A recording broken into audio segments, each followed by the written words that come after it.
Jade soupira tristement et essuya une nouvelle fois la fenêtre, qui ne lui semblait pas assez propre. Malgré le fait que la femme essayait de se mettre d'humeur à travailler, son cœur était morne et triste. Et seule la voix de sa fille Julia, âgée de 6 ans, résonnait aussi agréablement qu'auparavant. La petite fille au Nathan joué et à l'air sérieux habillait ses poupées avec les nouveaux vêtements que sa mère l'avait aidé à confectionner. Bien sûr, en jouant à la maison avec sa mère, Julia ne savait pas qu'il y a 6 mois, son père avait fait quelque chose de très grave. Jade a délibérément évité d'en parler à sa fille, inventant une histoire selon laquelle son père était parti pour un long voyage d'affaires, mais la réalité était malheureusement bien différente. Jade a rencontré son futur mari pendant sa dernière année à l'université. Le beau quarterback a immédiatement gagné le cœur de la jeune femme naïve, qui a grandi dans une famille de travailleurs simples. Malgré le fait que la plupart des connaissances de Jade étaient contre sa relation avec Mathis, la jeune femme a quand même succombé au charme du jeune coureur de jupons. Le jeune amour et tous les soucis qu'il entraîne n'empêchent pas Jade d'être diplômée de l'université et d'obtenir un diplôme en économie, mais par la volonté du destin, la jeune femme n'a pas pu tester son éducation au travail, car c'est à ce moment-là qu'elle a découvert qu'elle était enceinte. Mathis a pris cette nouvelle avec du comna, et comme tout homme décent a proposé qu'il se marie.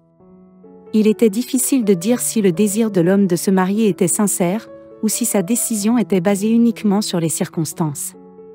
À ce moment-là, Jade n'a pas réfléchi. Et accepta joyeusement la proposition de Mathis. Un mois plus tard, les jeunes gens organisèrent un mariage modeste et commencèrent à vivre ensemble. Au début, Mathis semblait être le mari le plus attentionné et le plus aimant, mais après la naissance de leur fille Julia, son enthousiasme s'est progressivement estompé. Essayant de justifier son mari à ses propres yeux, Jade attribuait son comportement à la fatigue et au stress liés au travail. Le temps passait, Julia grandissait, mais Mathis continuait à négliger sa famille et à s'enterrer dans son travail. C'est à ce tournant que Jade a croisé son ancienne camarade de lycée, au supermarché. Charlotte lui lance un regard inquisiteur et lui dit « Tu es superbe, Fred, si jolie. Et je vois que tu as déjà une bague au doigt. Tu n'as pas perdu de temps, n'est-ce pas ?» Les mots de son ami font instantanément rougir Jade. « Je suis comme tout le monde, j'ai un mari et une petite fille », répondit la jeune maman. Mais il s'avéra un peu plus tard que la vie de Charlotte n'était pas comme celle de tout le monde. À la grande surprise de Jade, son ami s'était déjà marié et avait divorcé, mais Charlotte n'en avait pas l'air, ni déprimée, ni même triste. Ce jour-là, Charlotte s'est montrée très insistante et s'est même invitée chez Jade. Jouant avec la petite Julia, la femme est restée chez Jade jusqu'à ce que l'ami de son mari rentre du travail. Bien sûr, Mathis, qui est un vrai coureur de jupons, n'a pas pu s'empêcher de remarquer la beauté de Charlotte et s'est même permis de lui faire quelques compliments exquis. Bien que l'enfance de la jeune mère n'ait pas été facile, elle a quand même appris à faire confiance aux gens et à ne voir que le bien en eux. Elle n'a donc rien vu de mal à ce que Mathis et Charlotte traînent ensemble. 3 ans plus tard, Jade est retournée au travail et Charlotte est devenue une invitée fréquente chez elle. Pendant ce temps, les affaires de Mathis subissaient un revers après l'autre. Le fait est qu'il a obtenu son diplôme d'économie principalement grâce à son implication dans le football alors que ses connaissances en la matière restaient à un niveau très basique. « Ne t'inquiète pas mon cher, les choses vont certainement s'arranger, il suffit de ne pas abandonner », disait Jade. Mais calmer Mathis était très difficile, c'est parce que l'homme avait depuis longtemps l'idée dans sa tête que Jade était en quelque sorte responsable de tous ses échecs. Après tout, c'est Jade qui m'a lié au mariage. Je n'étais définitivement pas prêt à avoir une famille, à un si jeune âge, se dit Mathis. Il déforme lui-même la situation, mais en fait, les échecs du jeune homme n'avaient rien à voir avec sa femme. Ou une attitude partiale de la direction, tout était dû à la simple paresse, qui a pris le dessus sur Mathis dès qu'il est entré dans son bureau. Mais les choses étaient très différentes pour Jade. En restant tard au travail, la jeune mère de famille réussit dans tous les domaines qui lui sont confiés par la direction de l'entreprise, ce qui se répercute bien sûr sur le salaire de Jade, qui augmente rapidement. Au fil du temps, la contribution de Jade au budget familial devient plusieurs fois supérieure aux modestes revenus de son mari, mais l'épouse respectueuse n'en parle jamais pour ne pas contrarier Mathis une fois de plus. Au fur et à mesure que Jade gravissait les échelons de l'entreprise, sa charge de travail devenait chaque jour plus importante. Elle devait souvent assister à divers séminaires et forums organisés par la direction de l'entreprise à l'intention de ses employés. Un jour, alors qu'elle se préparait à partir pour un énième voyage d'affaires, Jade remarqua soudain que Mathis envoyait secrètement un texto à quelqu'un, ce qui semblait très étrange.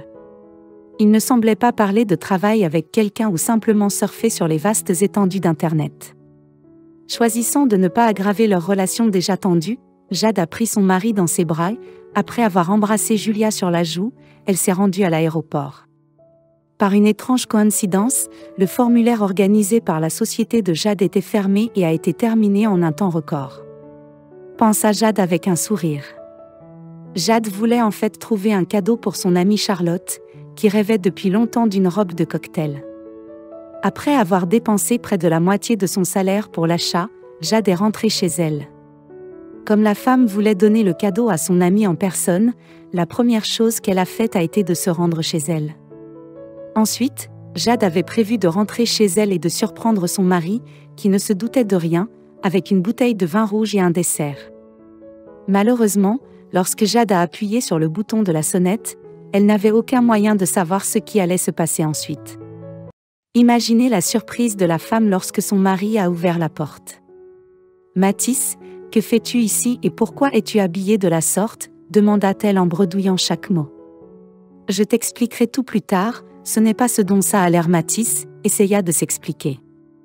Mais tout était déjà trop évident pour Jade et tous les doutes qui lui restaient furent dissipés lorsque Charlotte entra dans le salon, vêtue d'une chemise de nuit très révélatrice.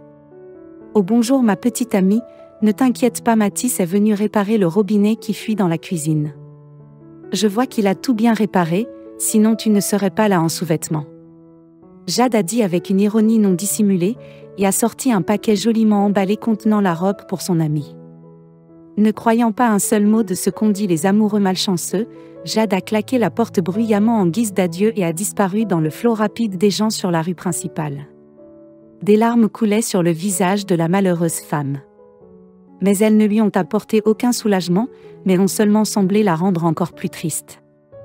Jade est allée chercher Julia à la garderie en rentrant à la maison. Elle a mis un masque de bonheur et de tranquillité et a dit à sa fille que son père était parti pour un long voyage d'affaires dans un des pays d'Europe occidentale. Au soulagement apparent de Jade, l'insoupçonnable Julia l'a cru volontiers. Les mensonges que sa mère avait inventés, la mère célibataire a dû en passer par beaucoup avant de trouver la force de commencer une nouvelle vie. Et maintenant, 1 an après la rupture, Jade se sentait enfin libre. Pendant tout ce temps, elle n'a vu son ex-mari qu'une seule fois, c'était il y a 6 mois. Après une série d'affaires infructueuses, Mathis a été licencié de son travail. Bien sûr, Charlotte n'avait pas l'intention de donner de l'argent à son chômeur. « Je pensais que tu étais un vrai homme, mais il semble que tu aies toujours besoin de quelqu'un pour te garder », annonça Charlotte sur un ton qui ne souleva aucune objection. Le même jour, Mathis se retrouva dans la rue avec le petit sac de voyage qui contenait toutes ses affaires. C'est alors que l'homme décida de retourner voir son ex-femme et de lui demander pardon. Mais lorsque Mathis est arrivé chez Jade, la réaction de celle-ci a été très violente et intransigeante. « Comment oses-tu revenir ici ? Tu n'as rien fait pour regagner ma confiance, ni celle de ta fille d'ailleurs, et maintenant que tu es dans la rue, tu te souviens que tu as une fille, adieu Mathis. » « Je n'ai rien d'autre à te dire, » s'exclame Jade, qui a du mal à retenir ses larmes en claquant la porte devant son mari stupéfait. Réalisant que c'était définitivement terminé, Mathis ajusta le sac sur son épaule et se dirigea vers l'arrêt de bus le plus proche. Ce n'est qu'après avoir perdu sa famille que l'homme réalisa qu'il était le seul responsable de tous ses problèmes. Tandis que Jade souriait à son reflet dans le miroir et se rendait dans la chambre de sa fille pour aider Julia à essayer un nouveau lot de vêtements qu'il avait fait pour ses poupées. Maintenant, la jeune mère était sûre d'avoir pris la bonne décision concernant son ex-mari pour lequel elle n'avait plus aucun sentiment.